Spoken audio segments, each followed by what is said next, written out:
Hi எல்லாரும் எப்படி இருக்கீங்க? இன்றைக்கி வந்துட்டு ஆக்சுவலாக என்னோடய ஃப்ரெண்டு ஒருத்தவங்க சத்தியமங்கலத்துலேருந்து இருக்காங்க. அவங்க வீட்டில் அடிக்கடி வந்துட்டு இந்த பச்சைப்பயிறு குழம்பு பண்ணுவாங்கங்க. நான் அவங்க வீட்டில் சாப்பிட்ருக்கேன். நான் இது வரைக்கும் ஆனால் வீட்டில் ட்ரை பண்ணதே கிடையாது. இன்றைக்கி என்ன பண்ணலாம் அப்படின்னு யோசிக்கும்போது எல்லாம் பண்ணி போர் அடிச்சிருச்சேன்னு சொல்லிட்டு அப்புறம் திடீர்னு எனக்கு இந்த பச்சைப்பயிறு குழம்பு தான் இன்றைக்கி ஞாபகம் வந்ததுங்க. அவங்கக்கிட்ட கேட்டுட்டு அதே மாதிரியே இன்றைக்கி நான் ட்ரை பண்ணேன். ரொம்பவே சூப்பராக இருந்தது. என்ன சொல்கிறது அப்படின்னா, நம்ம நார்மலாக சாம்பார் காரக்குழம்பு அப்படின்னு சாப்பிட்ருப்போம். இது வந்து கொஞ்சம் ஹெல்த்தியாக பச்சைப்பயிறு ஆக்சுவலாக ரொம்பவே நல்லது உடம்புக்கு. ப்ரோட்டீன் ரொம்பவே இருக்குது. அதனால் அதை நம்ம வந்து கிரேவி மாதிரி சப்பாத்திக்கு சாப்பிட்ருப்போம். இது சாதத்துக்கு ரொம்பவே சூப்பராக இருக்குங்க. ப்ளஸ் தோசை இட்லிக்கெலாம் கூட நல்லாயிருக்கும்னு நினைக்கிறேன். நாங்கள் சாதத்துக்கு தான் மதியத்தில் ட்ரை பண்ணேன். ரொம்ப மசாலா இல்லாமல் ரொம்ப அப்படியே ஆக்சுவலாக என்னென்னா ரொம்ப லைட்டான ஒரு ஃபுட்டுன்னு சொல்லலாம். பட் ரொம்பவே நியூட்ரிஷியஸான ஒரு ஃபுட்டு. அவ்வளோவும் சூப்பராக இருந்ததுங்க. இதே மாதிரி மெத்தடில் நீங்கள் ட்ரை பண்ணுங்கள். ஆக்சுவலாக இது மாதிரி நிறைய வெரைட்டிஸ் வந்துட்டு உங்களுக்கு யூடியூப்பில் கிடைக்கும்.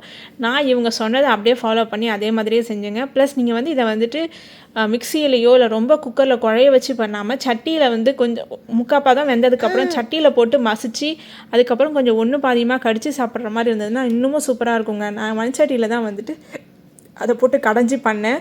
அவ்வளோ சூப்பராக இருந்தது. இதுக்கு நீங்கள் வந்துட்டு எது காரமான பொரியலாம் வச்சுக்கலாம். என்ன சொல்கிறது, ஒரு பொட்டேட்டோ ஃப்ரையு.